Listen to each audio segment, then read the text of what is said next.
1990년 봄, 울릉도에서 한 여자가 사라졌습니다.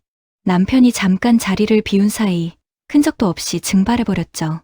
경찰은 실족 사고라며 사흘 만에 수사를 종결했어요. 하지만 18년 후 무인도에서 발견된 반지 하나가 모든 진실을 뒤집어 놓았습니다. 미정아, 그날의 파도 소리는 지금도 귀에 아른거립니다. 사라진 아내는 임신 8주였습니다. 남편은 18년 동안 아내를 기다렸고 혼자서 딸을 키웠어요. 그런데 진범은 믿었던 사람이었습니다. 과연 그날 무인도에서 무슨 일이 있었을까요? 왜 가장 가까운 사람이 진실을 숨겨야 했을까요? 사연 시작 전에 무료로 할 수 있는 구독과 좋아요 부탁드립니다. 그럼 지금부터 18년 동안 감춰진 진실의 이야기를 시작하겠습니다. 1990년 4월 울릉도 도동항에는 봄바람이 불어왔습니다. 파도가 방파제를 부드럽게 때리는 소리가 들려왔고 갈매기들이 하늘 위를 날아다니며 울음소리를 냈죠.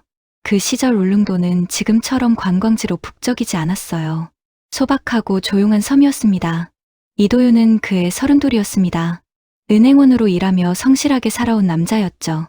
키가 크고 말수가 적었지만 아내 한미정 앞에서만큼은 다정한 미소를 보이곤 했어요. 미정은 29, 초등학교 교사였습니다. 아이들을 가르치는 일을 사랑했고 언제나 밝은 웃음을 잃지 않는 사람이었죠. 두 사람은 결혼한 지 5년째였습니다.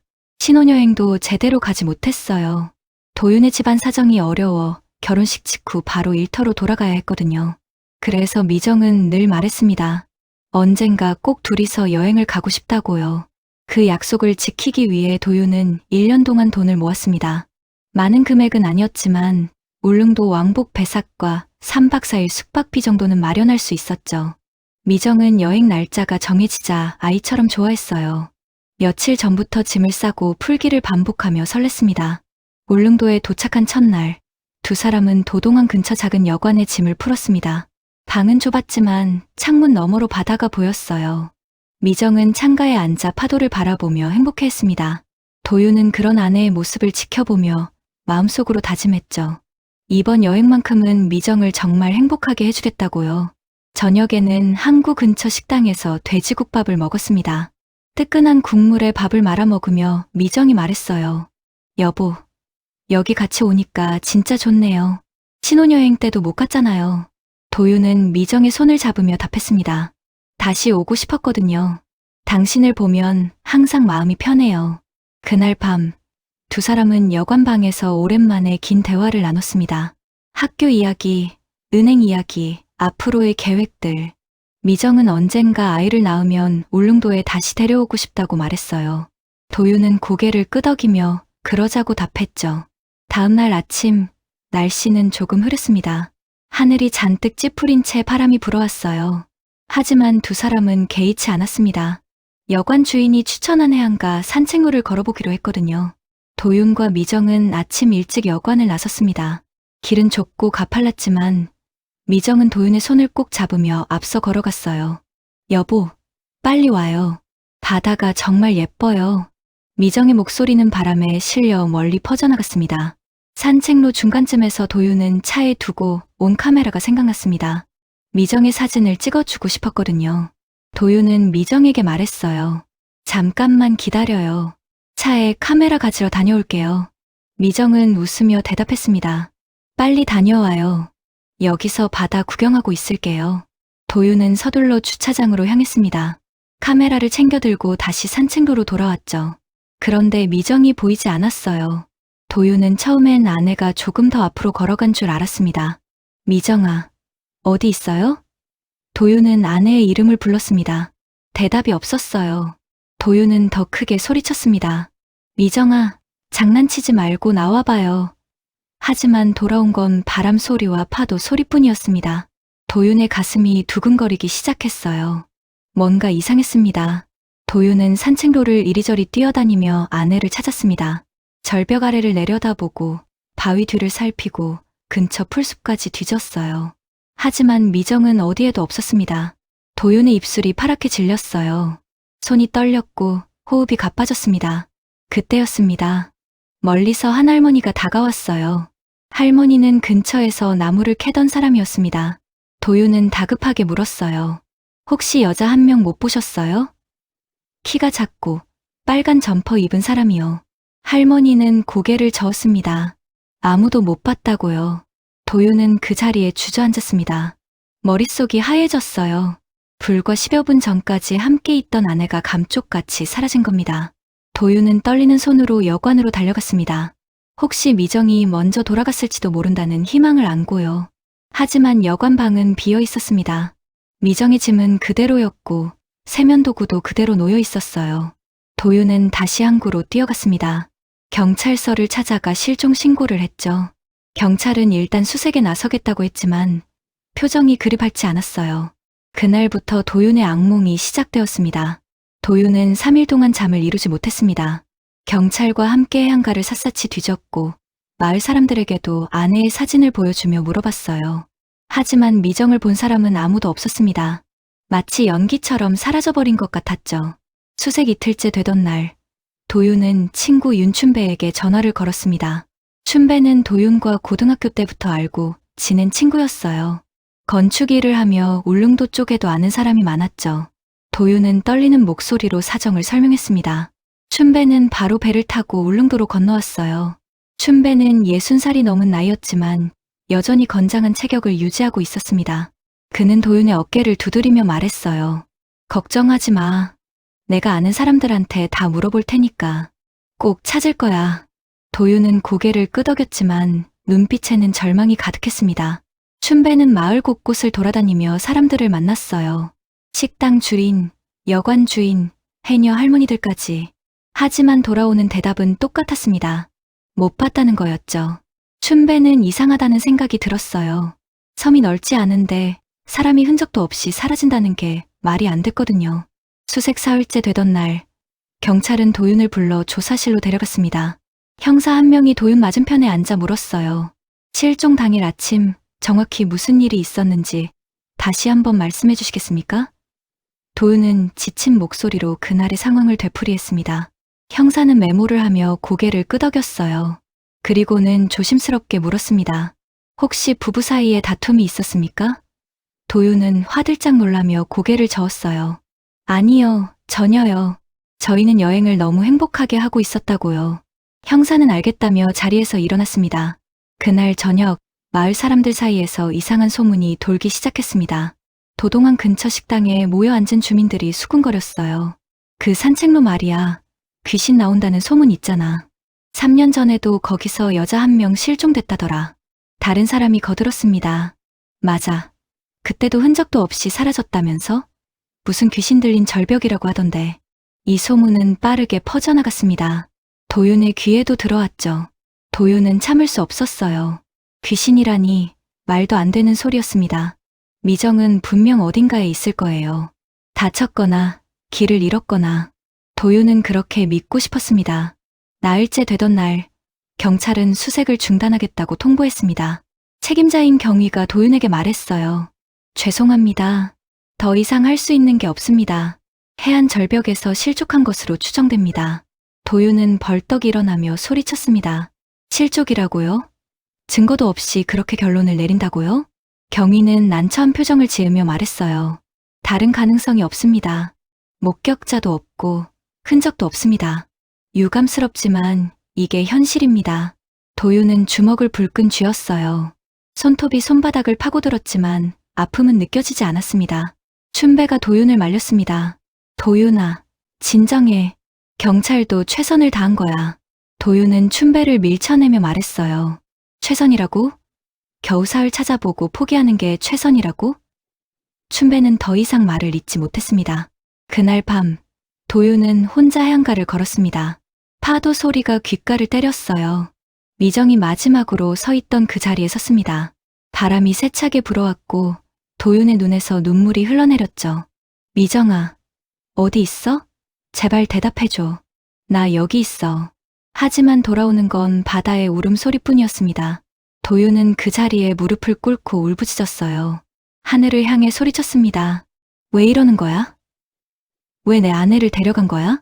일주일 후 도윤은 서울로 돌아가야 했습니다. 은행에서 더 이상 휴가를 낼 수 없다고 했거든요.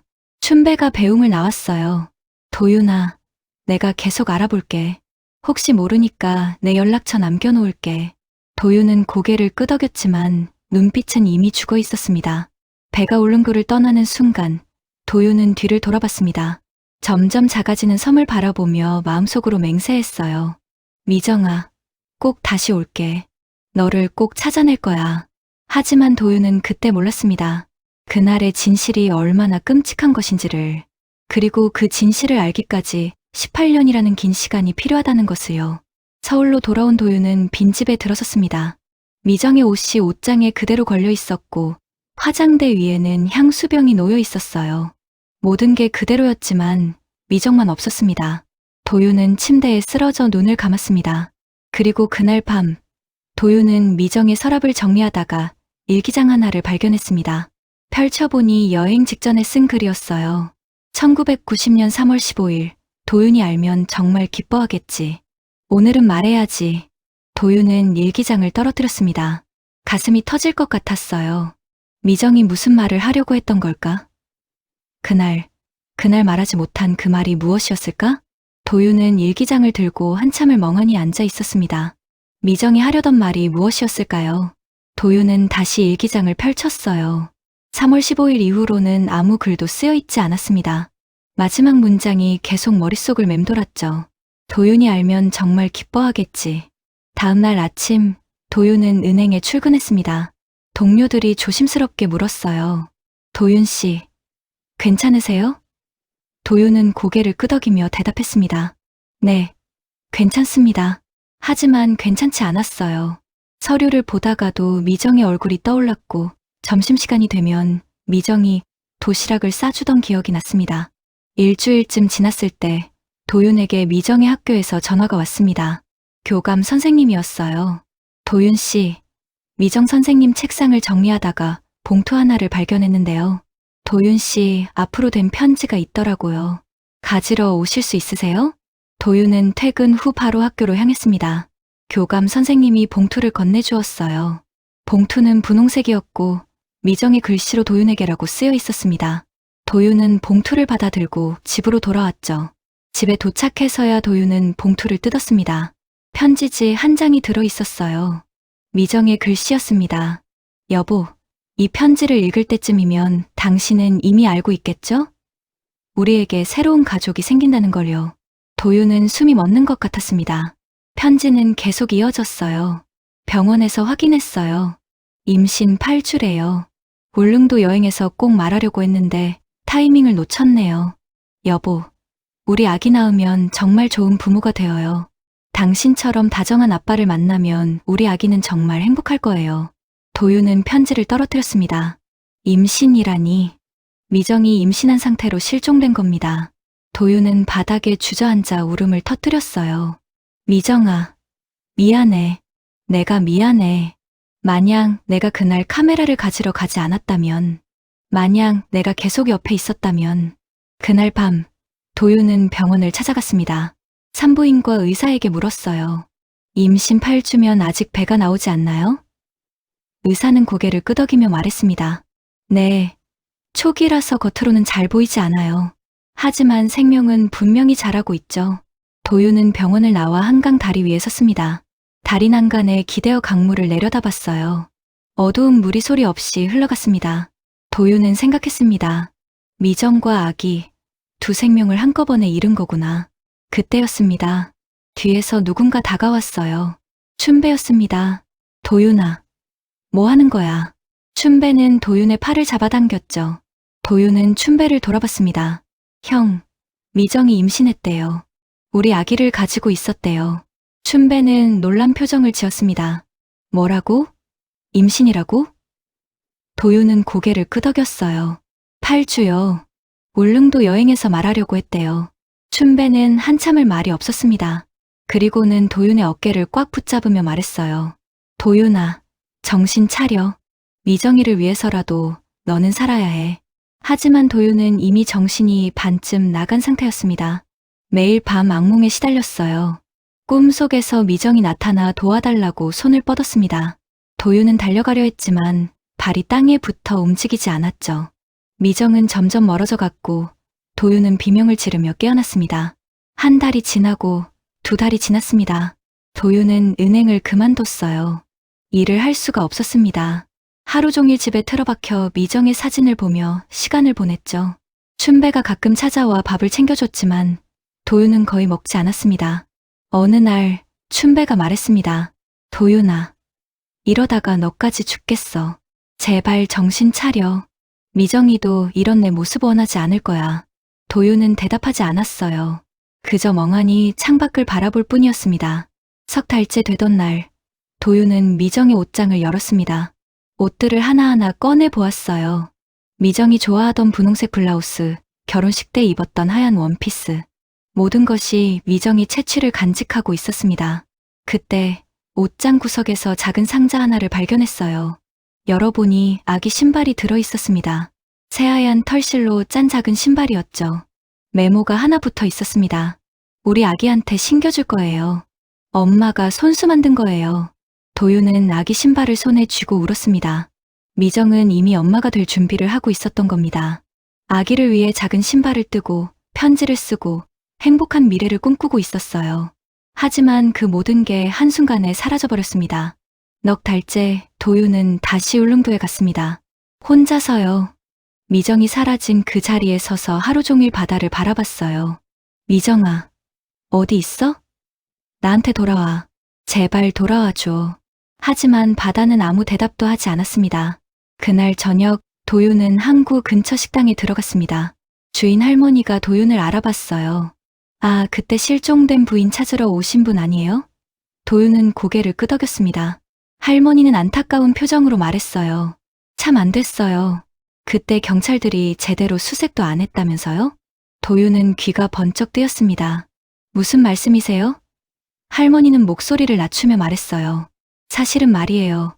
그 근처에서 이상한 일이 자주 있었거든요. 3년 전에도 여자 한 명 사라졌고요. 하지만 경찰은 그냥 묻어버렸어요. 도윤은 할머니의 말에 온몸이 얼어붙는 것 같았습니다. 3년 전에도 사라진 여자가 있었다니요. 그런데 경찰은 왜 그 사실을 숨긴 걸까요? 도윤은 할머니에게 더 물어보려 했지만 할머니는 고개를 저으며 말했어요. 나도 자세히는 몰라요. 그냥 소문으로만 들었을 뿐이에요. 도윤은 다시 경찰서를 찾아갔습니다. 당시 수사를 담당했던 경위를 만나고 싶다고 했어요. 하지만 그 경위는 이미 정근을 갔다고 했습니다. 새로 부임한 경찰관은 도윤에게 말했죠. 기록을 찾아봤는데 실족 사고로 종결된 사건이에요. 더 이상 조사할 게 없습니다. 도윤은 주먹을 쥐었습니다. 실족 사고라니 증거도 없이 그렇게 결론을 내렸다는 게 말이 안 됐어요.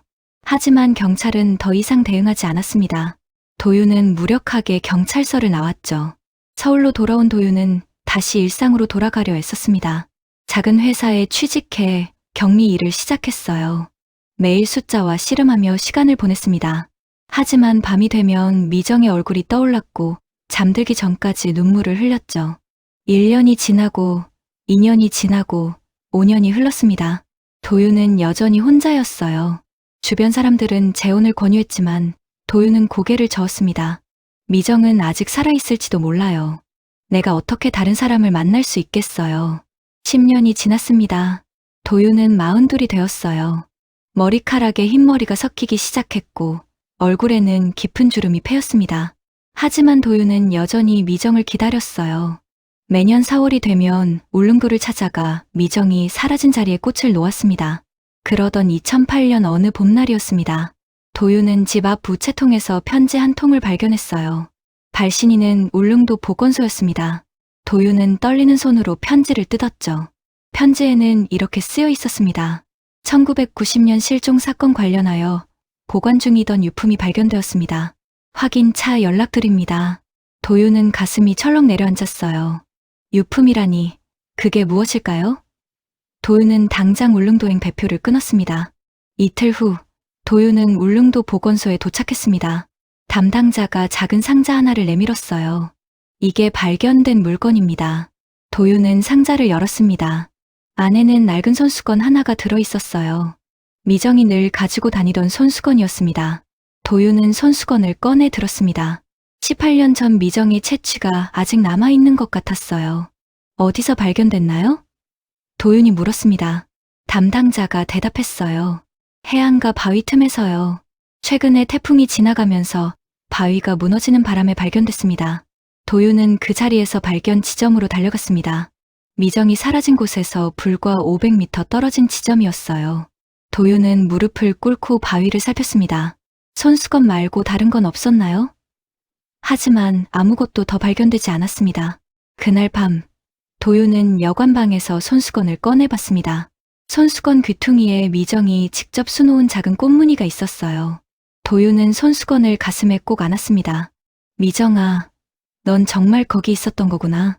18년 동안 나는 내가 어디 있는지 몰랐어. 서울로 돌아온 도윤은 점점 더 깊은 우울에 빠져들었습니다.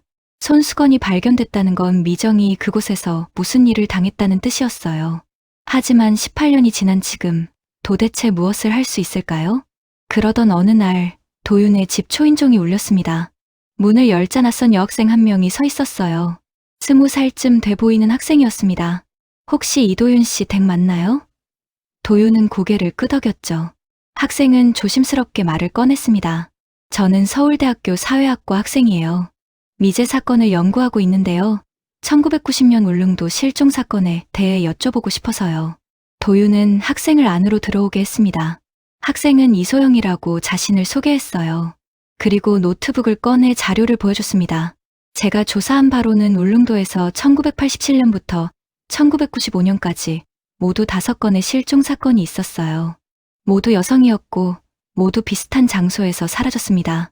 도윤은 깜짝 놀랐습니다. 5건이나요? 소영이 고개를 끄덕였어요. 네. 그런데 이상한 건 모든 사건이 실족 사고로 종결됐다는 거예요. 제대로 된 수사도 없이요. 도윤은 가슴이 두근거렸습니다. 그럼 혹시 다른 사건 피해자 가족들도 만나봤나요? 소영은 고개를 저었어요. 대부분 연락이 닿지 않았어요. 아마 다들 포기하신 것 같아요. 하지만 제 생각엔 이 사건들이 단순한 사고가 아니에요. 뭔가 숨겨진 게 있어요. 도윤은 소영을 똑바로 쳐다봤습니다. 그럼 어떻게 해야 할까요? 소영이 대답했습니다. 함께 진실을 찾아봐요. 18년이 지났지만 아직 늦지 않았어요. 도윤은 한참을 생각했습니다. 그리고는 고개를 끄덕였죠. 좋아요.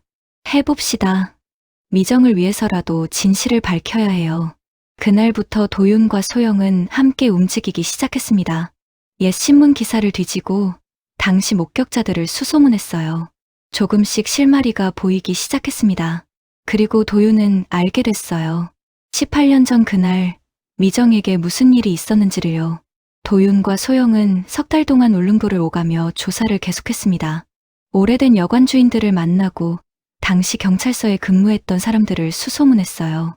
하지만 대부분 입을 다물었습니다. 18년이나 지난 일이라며 기억이 안 난다고 했죠. 어느 날 소영이 흥분한 목소리로 도윤에게 전화를 걸었습니다. 도윤 씨, 큰일 났어요. 텔레비전 켜보세요. 해양 다큐멘터리 하고 있어요. 도윤은 서둘러 텔레비전을 켰습니다. 화면에는 울릉도 근처 작은 무인도가 비춰지고 있었어요. 방송 내레이션이 흘러나왔습니다. 울릉도에서 남동쪽으로 3km 떨어진 이 무인도는 그동안 사람의 발길이 닿지 않았습니다. 최근 해양 탐사팀이 이곳을 조사하던 중 놀라운 발견을 했는데요. 카메라는 바위 틈새를 비췄습니다. 화면이 클로즈업 되자 작은 금속 물체가 보였어요. 탐사대원이 조심스럽게 물체를 집어들었습니다. 오래된 반지였어요. 반지 안쪽에 글자가 새겨져 있었습니다. 도윤의 미정 1984점. 도윤은 텔레비전 앞에 그대로 얼어붙었습니다. 그 반지는 도윤이 미정에게 청혼할 때 준 것이었어요. 결혼 반지가 아니라 약혼 반지였죠. 미정은 그 반지를 평생 끼고 있겠다고 약속했습니다. 도윤은 손이 떨렸어요. 다음 날 아침 도윤은 방송국에 전화를 걸었습니다. 그 반지를 확인하고 싶다고 했어요. 방송국 담당자는 현재 해양경찰에 인계된 상태라고 알려줬습니다. 도윤은 곧장 해양경찰서로 향했죠. 해양경찰서에는 나이 든 경찰관 한 명이 도윤을 기다리고 있었습니다. 이름은 서태상이었어요. 70살이 넘어 보이는 노인이었죠. 서태상은 도윤을 보자마자 말했습니다. 이도윤 씨 맞으시죠? 기다리고 있었습니다. 도윤은 어리둥절했어요. 저를 기다렸다고요? 서태상이 고개를 끄덕였습니다. 네. 반지를 보는 순간 알았어요. 이 반지의 주인을 찾아야 한다는 거려. 서태상은 책상 서랍에서 작은 봉투를 꺼냈습니다. 안에 반지가 들어있었어요. 도윤은 반지를 받아 들었습니다. 18년 만에 다시 보는 반지였어요. 반지는 낡고 녹슬어 있었지만 안쪽 글자는 여전히 선명했습니다. 도윤의 미정 1984점. 도윤의 눈에서 눈물이 흘러내렸습니다. 서태상이 조용히 말했습니다. 도윤 씨, 제가 드릴 말씀이 있습니다. 사실 저는 1990년 당시 울릉도 해양경찰대에 근무했었어요. 부인의 실종 사건을 알고 있습니다. 도윤은 고개를 들어 서태상을 쳐다봤어요. 서태상은 계속 말했습니다. 당시 저는 제대로 수사를 하고 싶었어요. 뭔가 이상했거든요. 하지만 위에서 압력이 들어왔습니다. 빨리 사건을 종결하라고요. 실족 사고로 처리하라고 했어요. 도윤의 주먹이 떨렸습니다. 왜요? 왜 그랬어요? 도윤이 물었습니다. 서태상은 한숨을 쉬며 대답했어요. 당시 울릉도에는 영향력 있는 사람이 있었어요. 건설업으로 돈을 많이 번 사람이었죠. 그 사람과 연관된 사건들은 모두 조용히 묻혔습니다. 도윤은 숨이 막히는 것 같았습니다. 그럼 내 아내도 그 사람 때문에 죽은 건가요? 서태상은 대답하지 않았어요. 그저 안타까운 눈빛으로 도윤을 바라볼 뿐이었습니다. 도윤은 자리에서 벌떡 일어났어요. 그 사람이 누구죠? 이름을 말해주세요. 서태상이 입을 열었습니다. 그런데 그때 누군가 문을 열고 들어왔어요. 소영이었습니다. 소영은 숨을 헐떡이며 말했죠. 도윤 씨, 찾았어요. 1990년 당시 울릉도에서 건축업을 하던 사람 명단을 구했어요. 소영은 종이 한 장을 도윤에게 건넸습니다. 거기에는 여러 이름이 적혀 있었어요. 도윤은 명단을 읽다가 한 이름에서 멈췄습니다. 윤춘배. 도윤은 온몸이 얼어붙는 것 같았어요. 춘배영이라고요? 서태상이 조용히 말했습니다. 맞습니다. 바로 그 사람이에요. 도윤은 주저앉았어요. 믿을 수가 없었습니다. 춘배는 도윤의 오랜 친구였어요. 미정이 실종됐을 때 도윤을 위로해주고 도와줬던 사람이었죠. 소영이 말했습니다. 더 조사해봤더니 윤춘배는 당시 울릉도에서 여러 가지 불법 행위에 연루돼 있었대요. 하지만 경찰에 뇌물을 주고 모두 무마시켰다고 해요. 도윤은 머리를 감싸쥐었습니다. 서태상이 덧붙였습니다. 그리고 한 가지 더 말씀드릴 게 있어요. 반지가 발견된 무인도에서 다른 흔적들도 발견됐습니다. 오래된 옷가지, 조각이랑 신발 한 짝이요. 도윤은 고개를 번쩍 들었어요. 그럼 미정이 그 섬에 있었다는 건가요? 서태상이 고개를 끄덕였습니다. 가능성이 높습니다. 누군가가 부인을 배로 그 섬에 데려간 것 같아요. 도윤은 눈을 질끈 감았습니다. 미정이 혼자 무인도에 버려진 채로 죽어간 거구나. 얼마나 무서웠을까. 얼마나 외로웠을까. 도윤은 자리에서 일어났습니다. 춘배를 만나야 해요. 진실을 직접 들어야겠어요. 서태상이 말렸습니다. 위험합니다. 혼자 가시면 안 돼요. 하지만 도윤은 이미 문을 열고 나가고 있었어요. 소영이 뒤따라 나오며 소리쳤습니다. 도윤 씨, 기다려요. 같이 가요. 도윤은 멈춰 서서 소영을 돌아봤습니다. 그리고 조용히 말했죠. 고마워요, 소영 씨. 하지만 이건 제가 직접 해결해야 할 일이에요. 도윤은 서울로 돌아와 춘배의 연락처를 찾았습니다. 18년 동안 연락을 끊고 지냈던 번호였어요. 도윤은 떨리는 손으로 전화를 걸었습니다. 신호음이 울렸고 곧 익숙한 목소리가 들려왔죠. 여보세요? 춘배의 목소리는 18년 전과 달라져 있었습니다. 더 쉰 목소리였고 나이가 느껴졌어요. 누구세요? 춘배가 물었습니다. 도윤은 잠시 망설이다가 입을 열었어요. 형, 저예요. 도윤이에요. 전화기 너머로 잠시 침묵이 흘렀습니다. 그리고 춘배가 놀란 목소리로 말했죠. 도윤이? 도윤이 맞아? 세상에, 얼마만이야. 도윤은 차갑게 대답했습니다. 18년 만이네요. 형, 만나고 싶어요. 할 얘기가 있어요. 춘배는 잠깐 뜸을 들이다가 대답했어요. 그래, 만나자. 언제 시간 되니? 도윤이 말했습니다. 내일 당장요. 장소는 형이 정해주세요. 춘배는 알았다며 서울 외곽의 한 식당을 알려줬습니다. 다음 날, 도윤은 약속 장소로 향했습니다. 가슴이 두근거렸어요. 춘배를 마주하면 뭐라고 말해야 할까요? 어떻게 진실을 물어봐야 할까요? 도윤은 주머니 속반지를 만지작거렸습니다. 식당에 도착하자 춘배가 먼저 와 있었습니다. 70대 중반이 된 춘배는 머리가 허옇게 새 있었어요. 하지만 여전히 건장한 체격을 유지하고 있었죠. 춘배는 도윤을 보자 환하게 웃으며 손을 흔들었습니다. 도윤아, 여기야. 춘배가 자리에서 일어나 도윤을 맞았어요. 도윤은 춘배의 손을 잡았습니다. 형, 오랜만이에요. 춘배는 도윤을 위아래로 훑어보며 말했죠. 많이 늙었구나. 세월이 참 빠르다. 나도 이젠 할아버지야. 두 사람은 자리에 앉았습니다. 춘배가 소주를 주문했어요. 오랜만에 만났으니 한잔하자. 도윤은 고개를 끄덕였습니다. 소주잔에 술이 따라졌고 두 사람은 잔을 부딪혔어요. 춘배가 먼저 말을 꺼냈습니다. 그동안 어떻게 지냈어? 연락도 없이 지내서 미안하다. 나도 바빴거든. 도윤은 술을 한 모금 마시며 대답했어요. 저도 그냥 지냈어요. 일하고, 먹고, 자고, 그렇게요. 춘배의 표정이 어두워졌습니다. 미정이 생각 많이 났지? 도윤은 고개를 끄덕였어요. 매일 생각했어요. 하루도 빠짐없이요. 춘배는 한숨을 쉬었습니다. 참 안타까운 일이었어. 좋은 사람이었는데. 도윤은 춘배를 똑바로 쳐다봤습니다. 형, 그날 정말 아무것도 못 봤어요? 미정이 사라지기 전에 이상한 거 없었어요? 춘배는 잠시 멈칫했어요. 그리고는 고개를 저었습니다. 아무것도 못 봤어. 나도 너만큼 충격받았다고. 도윤은 주머니에서 반지를 꺼냈습니다. 테이블 위에 놓으며 말했어요. 형, 이거 아세요? 춘배는 반지를 보자 얼굴이 굳어졌습니다. 이게 뭐냐? 도윤이 차갑게 대답했죠. 미정의 반지예요. 울릉도 근처 무인도에서 발견됐어요. 춘배의 손이 떨렸습니다. 무인도라고? 도윤은 계속 말했어요. 형도 알고 있었죠? 미정이 어떻게 됐는지요. 춘배는 자리에서 벌떡 일어났습니다. 무슨 소리야? 나는 아무것도 몰라. 도윤도 일어서며 말했습니다. 형은 당시 울릉도에서 건축 일을 하고 있었어요. 그것도 불법으로요.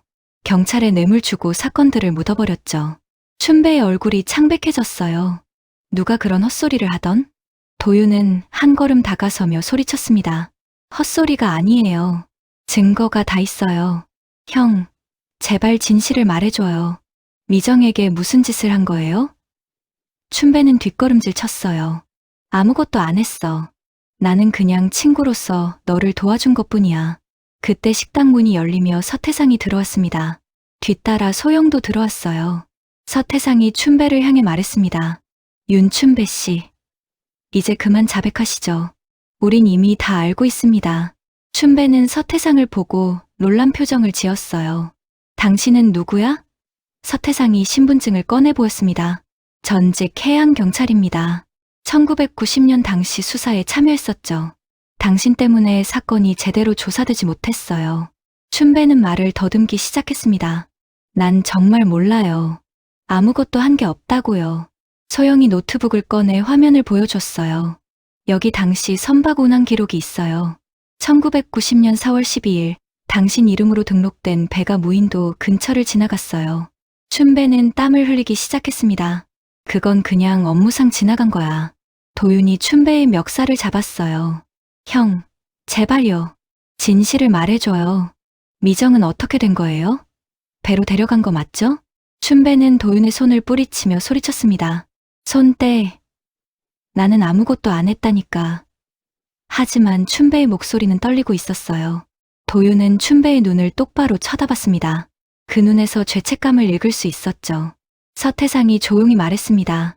윤춘배 씨, 당신에겐 자백할 기회를 드리는 겁니다. 지금 말하지 않으면 우리는 경찰에 고발할 거예요.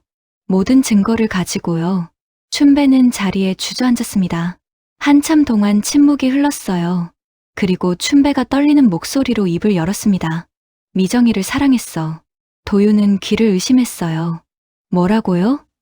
춘배가 고개를 들어 도윤을 봤습니다. 눈가에 눈물이 맺혀 있었어요. 오래전부터 미정이를 좋아했어. 너희가 결혼하기 전부터. 하지만 미정이는 너만 봤지. 나는 그저 친구일 뿐이었어. 도윤은 뒤로 물러섰습니다. 춘배는 계속 말했어요. 울릉도에서 미정이가 임신했다는 걸 알았어. 너희 아기를 가졌다는 걸. 그게 참을 수 없었어. 미정이가 너의 아이를 낳는다는 게. 춘배의 목소리가 점점 커졌습니다. 그래서 그날 아침 미정이를 데려갔어. 배로, 무인도로 데려갔어. 도윤은 주먹을 쥐었어요. 온몸이 떨렸습니다. 그리고 뭐 했어요? 도윤이 이를 갈며 물었습니다. 춘배는 고개를 떨구며 대답했어요. 말했어. 나랑 같이 가자고. 너를 버리고 나랑 새로 시작하자고. 하지만 미정이는 거절했어. 소리를 지르며 도와달라고 했어. 도윤은 춘배를 향해 주먹을 휘둘렀습니다. 춘배의 뺨에 주먹이 꽂혔고 춘배는 바닥에 쓰러졌어요. 도윤은 춘배의 멱살을 잡아 일으켰습니다. 그래서 어떻게 된 거냐고요? 미정이 어떻게 됐어요? 춘배는 코피를 흘리며 말했습니다. 미정이가 도망치려고 했어. 바위 쪽으로 뛰어갔는데 내가 붙잡으려고 손을 뻗었어. 그런데 미정이가 발을 헛디뎠어. 그대로 바위 아래로 떨어졌어. 도윤은 춘배를 놓아주지 않았어요. 거짓말하지 마요. 밀어뜨린 거 아니에요? 도윤이 소리쳤습니다. 춘배는 고개를 저었어요. 아니야, 진짜로 실수였어. 나는 미정이를 죽이려던 게 아니었어. 그냥 같이 가자고 설득하려던 거였다고. 서태상이 끼어들었습니다. 그 후엔 어떻게 했습니까? 춘배는 한참을 침묵하다가 대답했어요. 바위 아래로 내려가 봤어. 미정이는 숨을 쉬고 있었어. 다쳤지만 살아 있었어. 도윤은 춘배의 멱살을 더 세게 잡았습니다. 그럼 왜 구하지 않았어요? 왜 신고하지 않았어요? 도윤의 목소리가 떨렸습니다. 춘배는 눈물을 흘리며 말했어요. 무서웠어. 내가 잡혀갈까봐, 사업이 망할까봐. 그래서 미정이를 그냥 두고 왔어. 무인도에. 도윤은 춘배를 바닥에 내팽개쳤습니다. 짐승만도 못한 놈. 당신이 사람이에요? 도윤은 울부짖었습니다. 춘배는 바닥에 엎드린 채 울었어요. 미안해. 정말 미안해. 매일 악몽에 시달렸어. 소영이 떨리는 목소리로 물었습니다. 그럼 한미정 씨는 무인도에서 혼자 죽은 건가요? 춘배는 고개를 끄덕였습니다. 며칠 뒤에 다시 가봤어. 시신을 치우려고. 하지만 미정이는 이미 죽어 있었어. 바위 틈에 쓰러진 채로. 도윤은 그 자리에 무릎을 꿇었습니다. 미정이 혼자서 며칠 동안 죽어가고 있었던 겁니다. 아무도 없는 무인도에서 도움을 청할 곳도 없이 뱃속의 아기와 함께 도윤은 하늘을 향해 소리쳤어요. 미정아. 서태상이 휴대전화를 꺼냈습니다. 경찰에 신고하겠습니다. 춘배는 서태상의 바지를 붙잡았어요. 제발 용서해주세요. 18년 동안 지옥 같았어요. 하루도 편하게 잠을 잔 적이 없어요. 서태상은 차갑게 춘배를 밀어냈습니다. 그건 당신이 짊어져야 할 죗값입니다. 서태상은 전화를 걸었어요. 경찰이 오는 동안 춘배는 바닥에 주저앉아 계속 울었습니다. 도윤은 춘배를 보지 않았어요. 그저 창밖을 바라보며 눈물을 흘렸죠. 30분 뒤 경찰이 도착했습니다. 형사 2명이 식당으로 들어왔어요. 서태상이 상황을 설명했고 녹음된 자백 내용을 보여줬습니다. 형사들은 춘배를 일으켜 세웠어요. 윤춘배 씨, 동행해 주시죠. 춘배는 수갑이 채워지는 순간 도윤을 돌아봤습니다. 도윤아, 정말 미안하다. 나는 그냥 미정이를 사랑했을 뿐이야. 도윤은 춘배를 똑바로 쳐다봤습니다. 차갑게 말했어요. 그게 사랑이라고 생각해요? 사랑하는 사람을 죽게 내버려 두는 게. 춘배는 대답하지 못했습니다. 경찰은 춘배를 끌고 나갔어요. 식당에는 도윤과 서태상, 소영만 남았습니다. 한참 동안 아무도 말을 하지 않았어요. 그저 무거운 침묵만이 흘렀습니다. 소영이 조심스럽게 물었습니다. 도윤 씨, 괜찮으세요? 도윤은 고개를 저었어요. 괜찮지 않아요. 평생 괜찮지 않을 것 같아요. 하지만 적어도 이제 진실은 알았어요. 미정이 어떻게 죽었는지. 서태상이 도윤의 어깨에 손을 올렸습니다. 도윤 씨, 부인분은 끝까지 당신을 생각하며 돌아가셨을 겁니다. 그리고 뱃속의 아기도요. 도윤은 눈물을 닦으며 고개를 끄덕였어요. 알아요. 그래서 더 가슴이 아파요. 며칠 후 도윤은 다시 울릉도를 찾았습니다. 이번엔 혼자가 아니었어요. 소영과 서태상이 함께했습니다. 세 사람은 배를 타고 무인도로 향했어요. 미정이 마지막 순간을 보낸 그곳으로. 무인도는 작고 황량했습니다.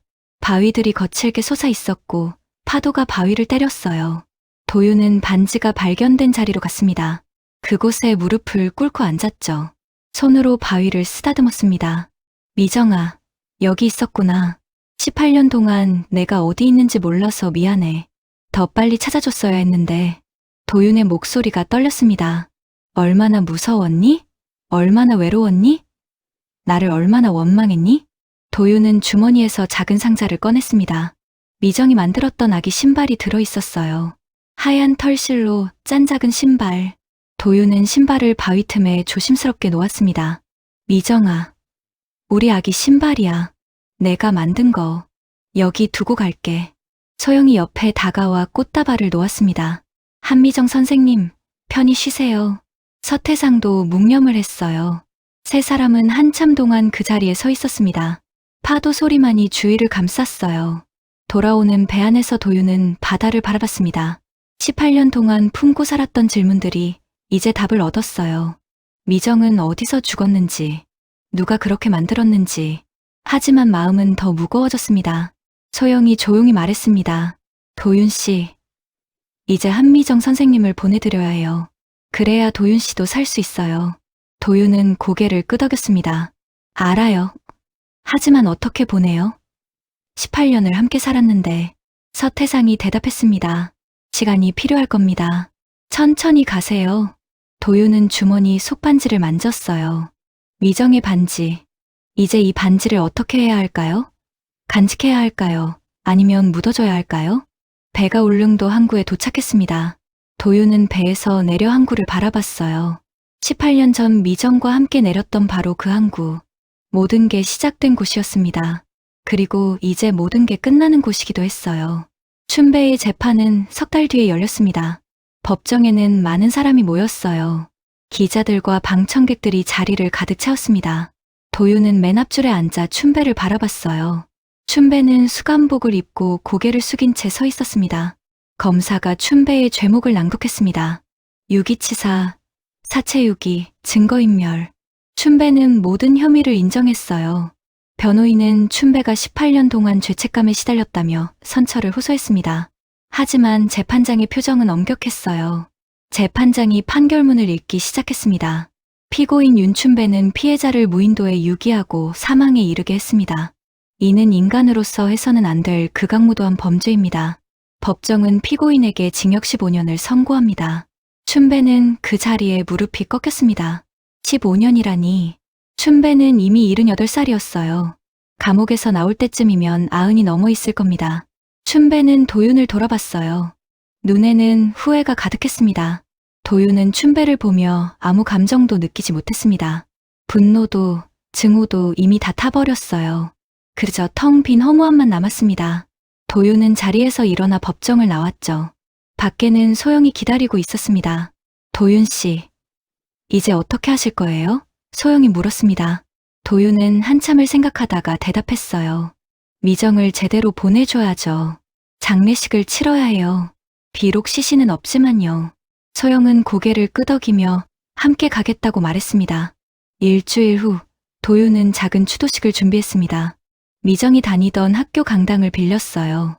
미정의 동료 교사들이 왔고 옛 제자들도 찾아왔습니다.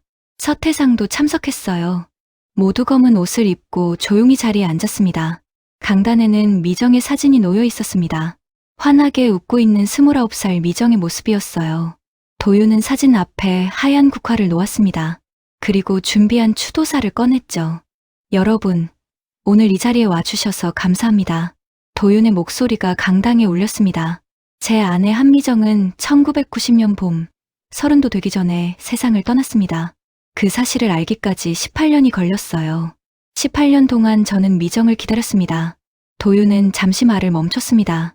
눈물이 목을 막았어요. 하지만 참고 계속 말했습니다. 미정은 좋은 선생님이었고 좋은 아내였습니다. 그리고 엄마가 되려고 했어요. 우리 아기를 뱃속에 품은 채로 세상을 떠났습니다. 참석자들 사이에서 흐느끼는 소리가 들렸습니다. 도윤은 사진을 바라보며 말을 이었어요. 미정아, 이제야 제대로 보내줘서 미안해. 18년 동안 혼자 외로웠지. 하지만 이제 편히 쉬어. 더 이상 아프지 마. 더 이상 무서워하지 마. 도윤은 주머니에서 반지를 꺼냈습니다. 미정의 약혼 반지였어요. 도윤은 반지를 사진 앞에 놓으며 말했습니다. 이 반지는 내가 평생 간직할게. 너를 잊지 않겠다는 약속이야. 그리고 우리 아기도 기억할게. 태어나지 못한 우리 아이도. 추도식이 끝난 뒤 사람들은 하나둘 도윤에게 위로의 말을 건넸습니다. 한 여교사가 말했어요. 미정 선생님은 정말 좋은 분이었어요. 아이들을 사랑했고 늘 밝게 웃었죠. 도윤은 고개를 숙여 감사 인사를 했습니다. 미정의 옛 제자 한 명이 다가왔습니다. 이제 30살이 된 제자였어요. 선생님 덕분에 교사가 됐어요. 선생님처럼 아이들을 사랑하는 교사가 되고 싶었거든요. 도윤은 제자의 손을 잡았습니다. 미정이 알면 정말 기뻐할 거예요. 추도식 후 며칠 동안 도윤은 집에서 미정의 물건들을 정리했습니다. 옷장 속 옷들, 서랍 속 편지들, 책상 위 사진들, 하나하나 꺼내보며 추억을 떠올렸어요. 슬프기도 했지만 이상하게 마음이 편안해졌습니다. 도윤은 미정의 일기장을 다시 펼쳤습니다. 마지막 페이지를 읽었어요. 도윤이 알면 정말 기뻐하겠지. 오늘은 말해야지. 도윤은 일기장 아래에 답장을 적었습니다. 미정아, 이제야 알았어. 너무 늦어서 미안해. 하지만 사랑한다는 말은 영원히 변하지 않아. 한 달 뒤 도윤은 울릉도를 다시 찾았습니다. 마지막으로 미정에게 작별 인사를 하려고요. 무인도까지 배를 타고 갔습니다. 섬에 도착해 바위 앞에 섰어요. 아기 신발은 여전히 그 자리에 있었습니다. 도윤은 가져온 작은 상자를 꺼냈습니다. 안에는 미정이 좋아하던 물건들이 들어있었어요. 분홍색 손수건, 일기장 한 권, 결혼사진 한 장. 도윤은 상자를 바위 틈에 조심스럽게 놓았습니다. 미정아, 여기 내가 좋아하던 것들 놓고 갈게. 이제 나는 너를 보내줄 거야. 하지만 잊지는 않아.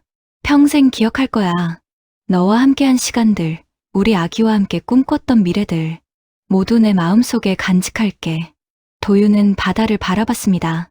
파도가 잔잔하게 밀려왔어요. 하늘은 맑았고 갈매기들이 날아다니고 있었습니다. 도윤은 처음으로 평화로운 마음을 느꼈어요. 미정이 어딘가에서 편히 쉬고 있을 거라는 확신이 들었습니다. 배를 타고 돌아오는 길, 도윤은 울릉도를 돌아봤습니다. 18년 동안 악몽처럼 따라다니던 그 섬이 이제는 미정이 잠든 곳으로 느껴졌어요. 더 이상 두렵지 않았습니다. 도윤은 마음속으로 말했죠. 안녕, 미정아. 편히 쉬어. 서울로 돌아온 도윤은 새로운 결심을 했습니다. 남은 인생을 의미 있게 살기로요. 소영과 함께 미제 사건 피해자 가족들을 돕는 단체를 만들었어요. 진실을 찾지 못해 고통받는 사람들에게 희망을 주고 싶었습니다. 1년 후 도윤은 한 강연회에 섰습니다. 청중 앞에서 자신의 이야기를 들려줬어요. 18년 동안의 기다림, 진실을 향한 여정, 그리고 용서와 치유의 과정. 사람들은 도윤의 이야기를 들으며 눈물을 흘렸습니다. 강연이 끝난 후 한 여성이 다가왔습니다. 저도 가족을 잃었어요. 10년 동안 찾고 있어요. 도윤은 그 여성의 손을 잡았습니다. 포기하지 마세요. 진실은 반드시 밝혀집니다. 제가 도와드릴게요. 그날 밤, 도윤은 집으로 돌아와 미정의 사진 앞에 섰습니다. 미정아, 오늘도 내 이름으로 누군가를 도왔어. 앞으로도 계속 그럴 거야. 그게 너를 기억하는 방법인 것 같아. 도윤은 사진에 입맞춤을 했습니다. 미정의 반지는 도윤의 책상 위에 놓여 있었습니다. 햇빛을 받아 반짝이고 있었어요. 도윤의 미정 1984점. 그 글자는 영원히 지워지지 않을 약속이었습니다.